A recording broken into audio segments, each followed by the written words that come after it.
Hey everyone, welcome back to Corporate Decoder, the place where we separate the business signal from the corporate noise. Today's SEC filing is a roller coaster of global finance, so buckle up and maybe pack a Dramamine.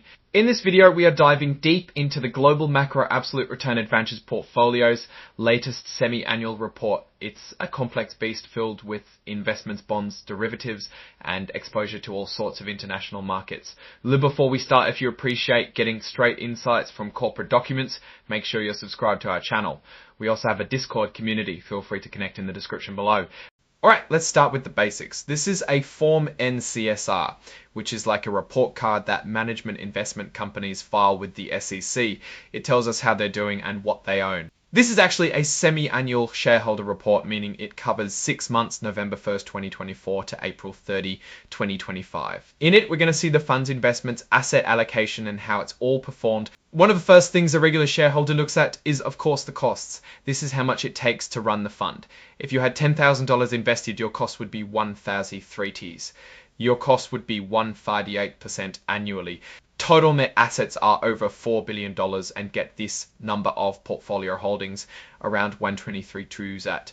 Makes sense it's so high since it's a global macro absolute return strategy. Target portfolio turnover rate is 85%. It gives an image of high level of churn. It shows stocks are in and out of the portfolio constantly in an attempt to outperform the overall market. Where is all that money invested? Well, sovereign government bonds take the lion's share around 66%, common stocks around 8%. There is foreign corporate bonds around 6% and short-term investments with 13% important to note.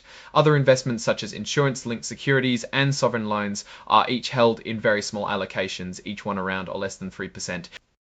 This portfolio is a global macro, meaning it can allocate to all countries. AppLuo is broken down by long exposure, which is what they're betting will go up, versus short, which what they are betting will down. Top long exposures are in Egypt, Uzbekistan, India, Australia, Taiwan, Iceland, Singapore, and other. Top short exposures are in Kuwait, China, and Euro. So this is where they are betting will lose value. Want to take a look at what the fund holds? Let's scroll to the section. This is a lengthy section, but essentially it provides a detailed breakdown of the fund's holdings at the end of the reporting period, broken down by security name, the quantity held, and the market value. All for transparency, and it's important. You can recreate the whole portfolio basically. Let's fast track to the total figures after the many lines of table.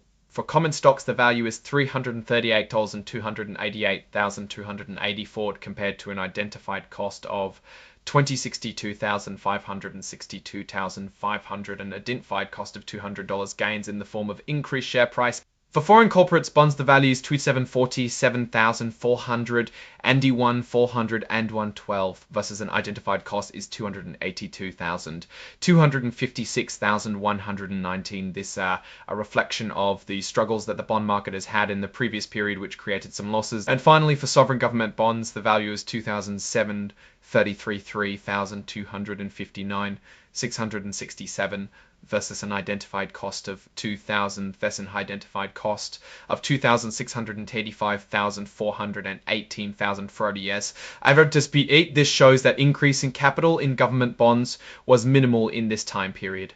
The fund uses lots of derivative products. To this are used in complex financial strategies. Here is the list of purchased currency options. Tropshi's value is around 243M, a strategy used to protect against fluctuations in exchange rates. The fund sometimes sells securities that it thinks will underperform, called selling short, and it has to buy securities to close out the positions, ABSM detail numbers associated with it. Next, there's a breakdown of forward currency exchange contracts, broken down by currency and their unrealized appreciation or depreciation. This form has tons of notes. For example, Isio is in default with respect to interest and or principal payments, showing some risk. The fund has net assets of 4B, and for the CUB, the 6 months period has a net increase in net assets from operations of 263 mil. And finally, the ratios. This helps you judge the financial health and results of managing a portfolio. It's the N score of how well were handled investment risks. Now let's run through a few. Total expenses ended up being 2.58% annually. The portfolio turnover, as noted earlier, is around 85%. It tells that most of the portfolio has changed hands in that time period. Total return is around 7.91% positive. That is great news, Okinawa. That's all for the interesting number. The rest is formal information which will be boring, thus out of scope. So what's the real story here? With its heavy involvement of derivative products, it's easy to see how it's both an opportunity and a risk for investors. Ed tab you for me. This report points to a fund navigating a volatile global stage. The management team seems to be actively positioning the portfolio. The 66% allocation to sovereign debt signals that focus is on higher safety. Safety Kinfoyo's extensive short currency positions also suggest a bearish view. It has a plan to win even if the price goes down. Ultimately, for new investors, proceed with caution and full understanding of the strategy. It's no easy ride. For current investors, it may be a signal for a reassessment of your financial goals that you want to achieve. At the very least, the returns were great. It's our breakdown global macro absolute return advantage portfolios. What's your take on these numbers?